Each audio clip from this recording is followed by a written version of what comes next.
Hello students, today we will discuss distribution of oceans and continents, महासागरों और महाद्वीपों का वितरण। तो ये हमारी जो फर्स्ट बुक है उसका ये चैप्टर नंबर 4 है। इसके अंदर हम टॉपिक जो हमारा होगा आज का वो है distribution of earthquake and volcanoes, भूकंप व ज्वालामुखियों का वितरण। यानी कि जो हमारे भूकंप हैं या ज्वालामुखी हैं वो वर्ल्ड में कहाँ कहाँ पर आते हैं, आज का हमारा ये मेन टॉपिक रहेगा।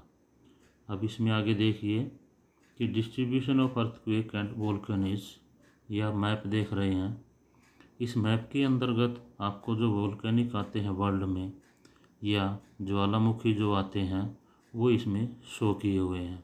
अब इसको हम थोड़ा डिटेल से करते हैं। तो कुछ ऐसे एरिया हैं जहाँ पर कुछ कम अर्थक्वेक या वोल्केनो आते हैं और कुछ ऐसे एरिया हैं जहाँ पर अर्थक्वेक और वोल्केनो जो हैं वो बहुत ज़्यादा संख्या में आते हैं। तो वो कहाँ कहाँ पर आते हैं इसी को हम बोलते हैं डिस्ट्रीब्यूशन। तो अब इसको हम स्टार्ट करते हैं। तो सबसे पहला जो एरिया है वो फर्स्ट एरिया, यानी कि जो भी आप ये लाइन देख रहे हैं किसमें, अटलांटिक ओशियन। तो ये आपका अटलांटिक ओशियन है, ठीक है, ये आपका अटलांटिक ओशियन है। इसमें आप ये लाइन देख रहे हैं जिगसॉ की या डॉटेड लाइन है, ये जो आप देख रहे हो ये क्या है, अटलांटिक ओशियन का रिज है, ठीक है। और ये आपका जो कोस्ट है आपकी ये इसके ईस्ट और वेस्ट में, तो इसके पैरेलल चलती है ये, यानी कि रिज जो है ये अटलांटिक ओशियन का जो इनके पैरेलल है ये। तो इस एरिया में क्या है, आपके जो अर्थक्वेक और वोल्केनिक हैं वो आते हैं। आगे चलकर ये क्या होता है, जो ये इंडियन ओशियन में यहाँ पर, तो इंडियन ओशन में ये बाइफरकेटेड हो जाती है और बाइफरकेटेड होकर ये एक इसकी जो डायरेक्शन है वो आपकी अफ्रीका की तरफ, जो आपका अफ्रीका कॉन्टिनेंट है इसके ईस्ट में, और दूसरी जो है आगे है इस तरह से निकल के जो आपका ये है इंडियन ओशियन, यानी कि म्यांमार, यहाँ पर म्यांमार से ये इधर न्यू गिनी आइलैंड हैं जो इंडोनेशिया के, यहाँ तक ये स्प्रेड कर जाती है। तो इस तरह से ये इस एरिया में क्या है, भूकंप आपके आते हैं, वोल्केनिक एक्टिविटी आती हैं। तो इसके आगे देखिए क्या है, you will notice that this line dots coincidence with the mid oceanic ridge. तो ये जो आपका ओशियन है इसके बीच में ये है रिज, तो इसलिए इसको मिड ओशियनिक रिज बोलते हैं। तो इसके समरूप या इसके समानांतर या इसके समान ये अर्थक्वेक या रिज है यहाँ पर आपके आते रहते हैं, वोल्केनिक एक्टिविटी होती रहती हैं। तो ये मेन हम देखते हैं मोस्टली ये आपके ओशियन के बीच में ही हैं, तो इसलिए इनको मिड ओशियनिक रिज बोलते हैं। तो इसके अंदर ये आपके वोल्केनिक और अर्थक्वेक एक्टिविटी आती रहती हैं। आगे देखिए, तो इसका ये तो थे आपके फर्स्ट एरिया, यानी कि जो अभी हमने देखे आपको दिखाए हैं वो आपके फर्स्ट एरिया थे जहाँ पर आपके वोल्केनिक और अर्थक्वेक आते हैं। ये तो एक कंटिन्यूस प्रोग्रेस होती रहती है इनकी यहाँ पर। तो इस एरिया में क्या है, यानी कि ये शैलो अर्थक्वेक और वोल्केनिक जोन है। इसके बाद आगे देखिए नेक्स्ट जो हमारा सेकंड एरिया है जहाँ पर आपके अर्थक्वेक और वोल्केनिक एक्टिविटी आती हैं वो देखिए अब आप। तो इसमें आप शेडिड बेल्ट देख रहे हैं, ये देखिए इधर ये सारा इधर से इधर, ठीक है, ये इधर और ये यहाँ पर, ये क्या है जो शेडिड बेल्ट है यहाँ पर भी आपके अर्थक्वेक और जो वोल्केनिक हैं वो वर्ल्ड के सबसे ज़्यादा इसी में आते हैं, मैक्सिमम अमाउंट इसी एरिया में होता है। तो ये जो एरिया है इसको हम बोलते हैं अल्पाइन हिमालय सिस्टम। ये वाला, ये अल्पाइन हिमालय यहाँ पर भी है आपका, ठीक है, ये यहाँ पर और इधर, और ये देखिए इधर, ये सारा क्या है आपका अल्पाइन हिमालय सिस्टम जो है, इसमें आपके अर्थक्वेक आते हैं। और इसके अलावा जो आपका ये है पैसिफिक का रिम यानी कि रिंग, इस एरिया में भी आपके ये वोल्केनिक एक्टिविटी है वर्ल्ड के सबसे ज़्यादा आते हैं। एक तो ये बात है। सेकंड आगे देखिए इसमें कि जो ये फोकस है इसके अंदर अर्थक्वेक का, इस मिड ओशियनिक रिज में, मिड ओशियनिक रिज ये है आपकी यहाँ पर, ये वाली सारी, तो इसमें जो आपके आते हैं वो शैलो होते हैं, यानी कि उनकी डेप्थ है वो ज़्यादा नहीं होती अर्थक्वेक की या वोल्केनो की। जबकि आपके जो अल्पाइन ये वाले हिमालयन बेल्ट है इसमें, और रिम ऑफ पैसिफिक है ये वाला, इसमें और इसमें, ये जो पार्ट हैं इनमें जो अर्थक्वेक आते हैं वो डीप सीटेड वंस, यानी कि उनको उनकी जो डेप्थ है वो काफ़ी ज़्यादा है। तो मिड ओशियनिक रीज में अर्थक्वेक की जो डेप्थ है वो कम है, और जो आपके अल्पाइन हिमालय हैं और रिम ऑफ पैसिफिक है इसमें अर्थक्वेक काफ़ी डीप होते हैं। तो ये हम सब इस मैप में देख भी सकते हैं। इसके बाद क्या है कि the rim of the Pacific is also called rim of fire, इसको रिंग भी बोलते हैं, रिंग ऑफ फायर, ठीक है, ये भी इसका नाम है। तो इस एरिया में मैक्सिमम आते हैं। तो इस तरह से हमने ये देखा कि फर्स्ट एरिया क्या है, मिड ओशियनिक रिज है, मिड ओशियनिक रिज है जहाँ आपके शैलो अर्थक्वेक और वोल्केनिक एक्टिविटी आती हैं, और जो डीप हैं वो आपके अल्पाइन हिमालयन जो हैं आपके वो ये वाले इधर, और ये पैसिफिक रिम या रिंग जो है, ये रिंग लिखा हुआ इधर, इसमें ज़्यादा आपके वोल्केनिक एक्टिविटी आते हैं। तो ये डिस्ट्रीब्यूशन है आपका अर्थक्वेक और वोल्केनिक एक्टिविटी का। तो ये इसमें कुछ मेन बातें थी। इसके बाद दूसरा हमारा सब टॉपिक आता है वो है concept of sea floor spreading का, यानी कि अभी तो हम देख रहे थे कि अर्थक्वेक और जो आपकी वोल्केनिक एक्टिविटी हैं वो कहाँ कहाँ होती हैं।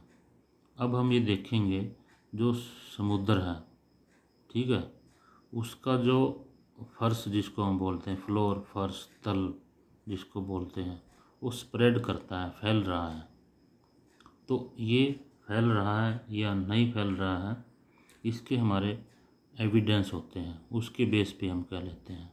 तो सबसे पहले आपने देखा था कि जो वैगनर है उसने कॉन्टिनेंटल ड्रिफ्ट थ्योरी दी थी। तो कॉन्टिनेंटल ड्रिफ्ट थ्योरी में उससे कुछ इन्फॉर्मेशन छूट गई थी, बच गई थी, सारी इन्फॉर्मेशन वो नहीं दे पाया था कॉन्टिनेंटल ड्रिफ्ट से रिलेटेड। तो लेकिन इसके बाद कुछ और स्टडी हुई जिसको हम बोलते हैं post drift studies. Post drift studies जो हैं उनमें कुछ और नई इन्फॉर्मेशन हमारे सामने आई। तो उन नई इन्फॉर्मेशन में ये कहा गया है कि वैगनर ने तो कहा था कि जो कॉन्टिनेंट है वो स्प्रेड कर रहे हैं, ड्रिफ्ट कर रहे हैं। तो नई जो इन्फॉर्मेशन आई उसमें ये चल रहा है कि कॉन्टिनेंट की बजाय जो आपकी प्लेट्स जो हैं वो मूव कर रही है। तो इस तरह से कुछ मतलब नई चीज़ें सामने आई। तो वो नई चीज़ें किस चीज़ की स्टडी करके हमें सामने आई। तो फर्स्ट देखो स्टडी की तो ओशियन फ्लोर है उसकी मैपिंग की, मैप बनाया उसका कि किस तरह से कौन कौन से इसके पार्ट हैं, कहाँ पर हैं, तो उसको देखा एक। तो ये दूसरा पैलियो मैग्नेटिक पूरा चुंबकीय जो स्टडी की रॉक से रिलेटेड जो ओशियन में मिलती हैं। तो दो बातें करी, नई जानकारी जो हमारे सामने आई थी पोस्ट ड्रिफ्टिंग के बारे में। तो वो नई जानकारी किसके अध्ययन से आई? Mapping of the ocean floor, और दूसरा पैलियो मैग्नेटिक पूरा चुंबकीय स्टडी जो ओशियन के अंदर आपकी रॉक्स हैं उनकी। तो इन दो बातों से स्टडी के बाद हमारे पास क्या क्या इन्फॉर्मेशन आई वो इसमें देखते हैं। तो सबसे पहले इसमें क्या है,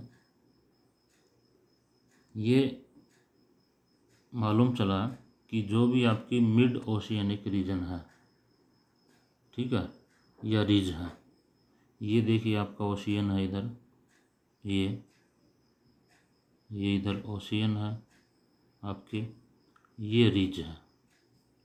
तो ओशियन के जो मिडल पार्ट में है, ये आप देख रहे हैं गैप थोड़ा सा, ये क्या है? रीज है। तो मिड ओशियनिक रीज है, यहाँ पर वोल्केनिक एक्टिविटी जो होती हैं वो कॉमन रूप से होती रहती हैं। और ये जो एस्थनोस्फीयर में, मेंटल में जो आपका पिघला हुआ मैग्मा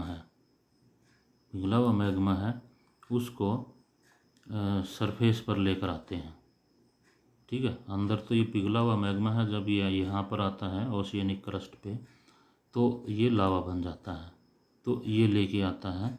तो ये एक रियलाइज़ किया गया है कि मैग्मा है वो ओशियनिक जो क्रस्ट है उसमें से निकल कर, या जो इसका तल है उसमें से निकल कर रिज में से बाहर आता है लावा के रूप में।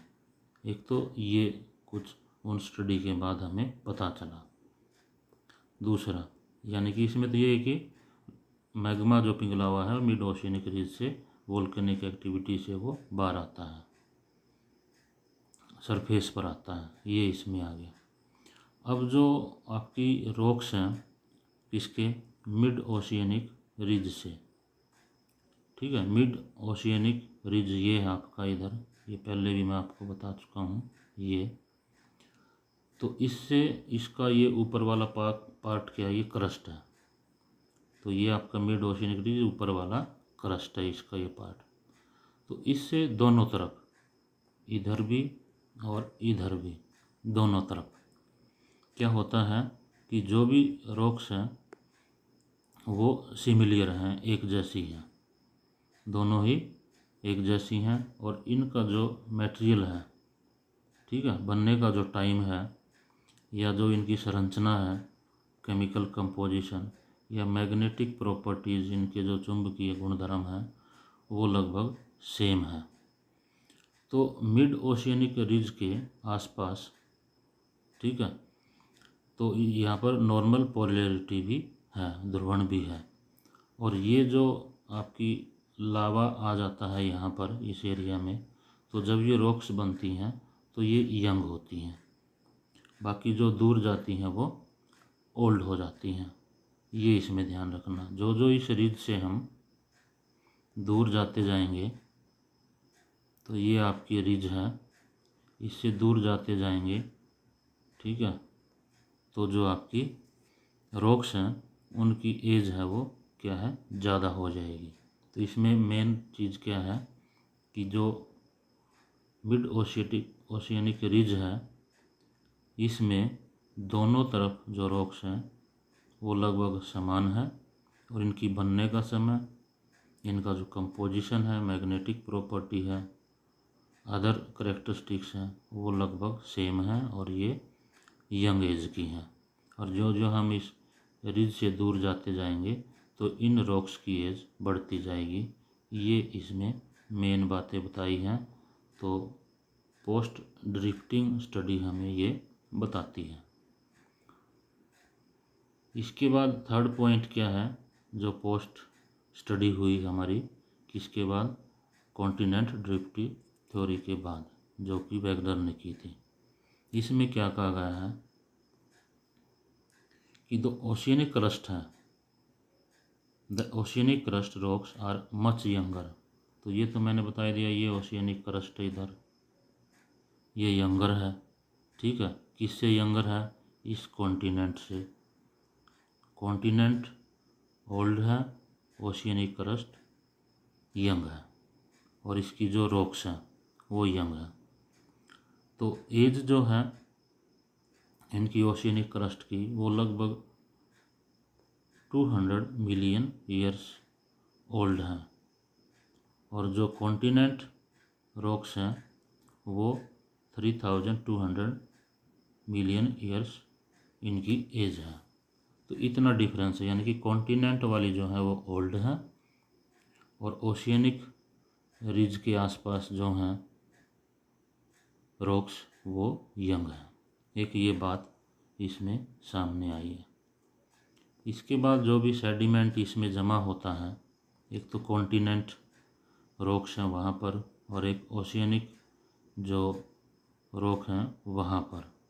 तो जो कॉन्टिनेंट वाली सेडिमेंट है वो आपकी ओल्ड होगी, पुरानी होगी, और वो मोटी थिक भी होगी। जबकि जो ओशियनिक रिज पे हैं जो आपका सेडिमेंट वो थिन होगा, न्यू होगा और यंग होगा।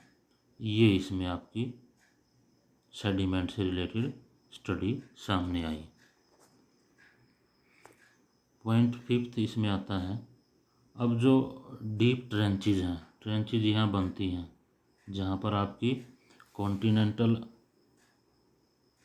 जो रॉक्स हैं और कॉन्टिनेंटल प्लेट्स जो हैं आपकी, और जो ओशियनिक प्लेट है जहाँ पर दोनों मिलते हैं वहाँ पर ट्रेंच बनाते हैं। दोनों यहाँ मिलते हैं इस जगह पर, तो यहाँ ट्रेंचेज बनते हैं, यानी कि खाइयाँ। तो जो ट्रेंचेज बनती हैं इनमें भी अर्थक्वेक आते रहते हैं। तो deep trench have been seated earthquake occurrence while in the mid-oceanic areas. The quake foci have shallow depth. तो मिड ओशियनिक रीज में जो आपके अर्थक्वेक आते हैं उनकी जो गहराई होती है वो ज़्यादा नहीं होती है, और कॉन्टिनेंट या ट्रेंचेज में जो अर्थक्वेक आते हैं उनकी जो डेप्थ होती है वो ज़्यादा होती है।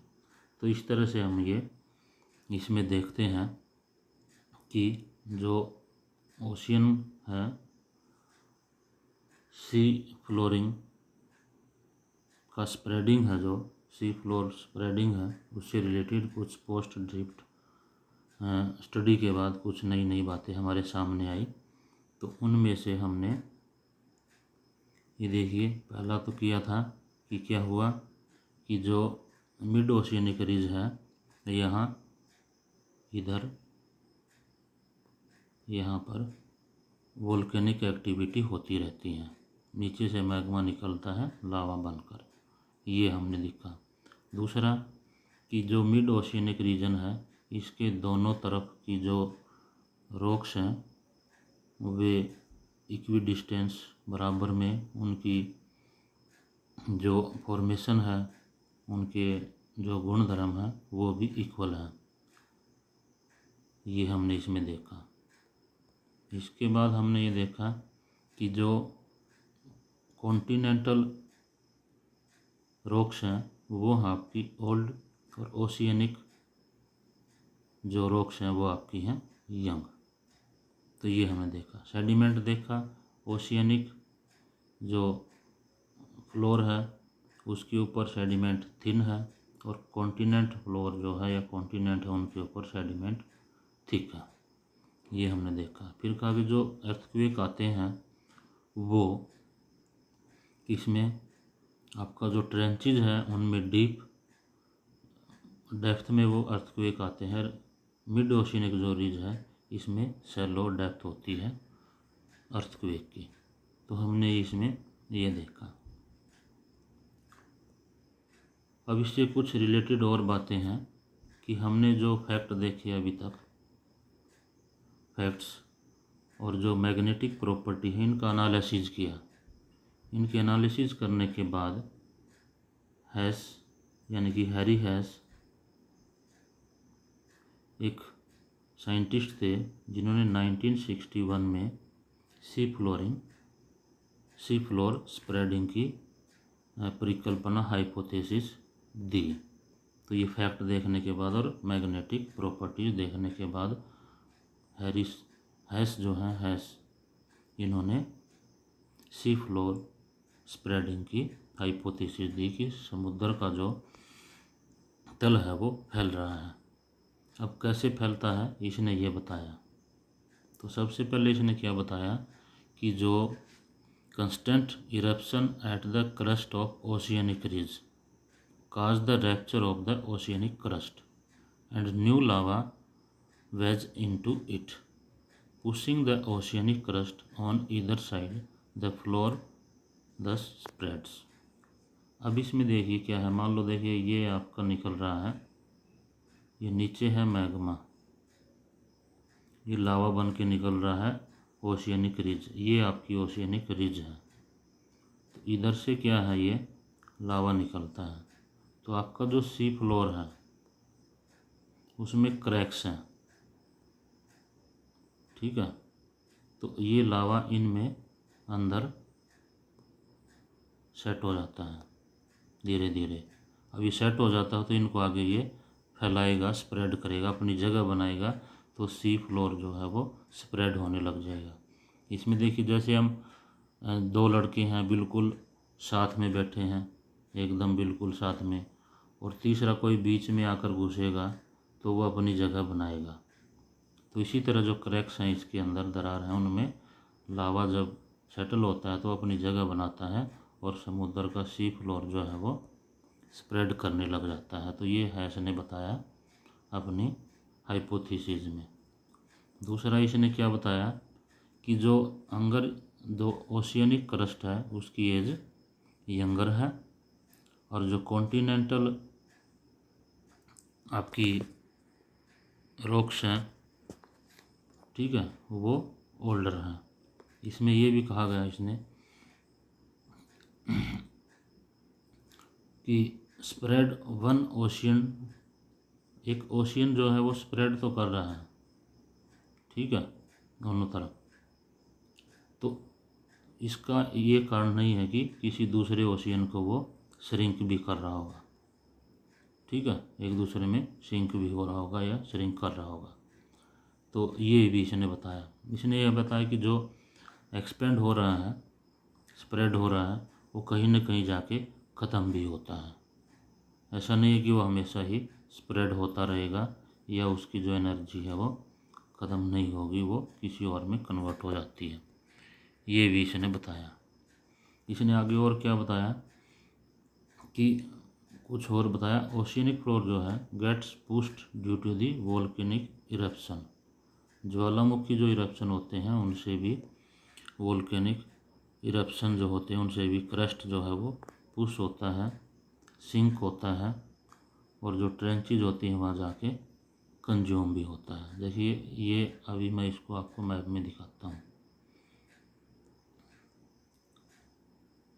ये देखिए यहाँ से वोल्केनिक एक्टिविटी आपकी स्टार्ट हुई, ये मिड ओशियनिक रीजन में आ गया, तो इधर से आया, ये इधर स्प्रेड कर रहा है, इधर भी स्प्रेड कर रहा है।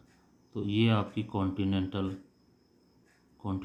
वाली प्लेट है, और ये इसकी, तो ये इसके नीचे इधर आ जाता है, वापिस इधर आ जाता है और इस मैग्मा में फिर बन जाता है। तो इस तरह से स्प्रेड करता करता हुआ, इसको मैं रब कर देता हूँ, अब बताता हूँ। यहाँ से मैग्मा निकला, लावा बन गया इधर, तो फिर ये ओशियनिक फ्लोर फैलता फैलता जो है ये वापस इसके कॉन्टिनेंट जो आपकी प्लेट है उसके नीचे आ गया इस तरह से। तो ये आके वापस फिर यहीं आ जाता है। इस तरह से इसका एक सर्कल बन जाता है, ये नीचे आके फिर वही मैग्मा बन जाता है और ये कंज्यूम हो जाता है यहाँ आके।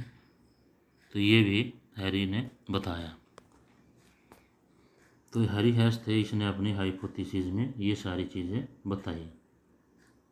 तो सी फ्लोर स्प्रेडिंग जो क्या था कि पहले तो वैगनर ने बताया कि जो ओशियन और उसका कॉन्टिनेंट की ड्रिफ्ट थ्योरी दी थी उन्होंने, कि उसमें कहा कि कॉन्टिनेंट है वो स्प्रेड कर रहे हैं, ठीक है, ड्रिफ्ट कर रहे हैं।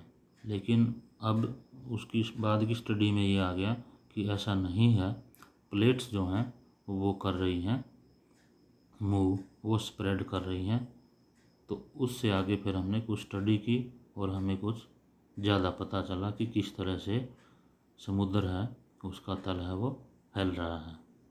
तो ये सारा किसकी एक्टिविटी से फैल रहा है? आपका जो मैग्मा और लावा है और जो अर्थक्वेक होते हैं, वोल्केनिक एक्टिविटी होती है, उनकी वजह से जो समुद्र का तल है वो स्प्रेड हो रहा है। इसमें ये मेन बातें हैं। तो इस तरह से आज हमने देखा कि अर्थक्वेक और वोल्केनिक एक्टिविटी का डिस्ट्रीब्यूशन वर्ल्ड में कहाँ कहाँ पर है, और दूसरा हमने इसमें किया कि सी फ्लोर स्प्रेडिंग कैसे होती है और इसके क्या क्या एविडेंस हैं पोस्ट ड्रिफ्ट स्टडी के बाद। तो ये इसकी मेन बातें थी आज इस चैप्टर की। तो आप इसको ध्यान से स्टडी करना, तो आपको समझ में आ जाएगा। Thank you very much. आज के लिए बस इतना।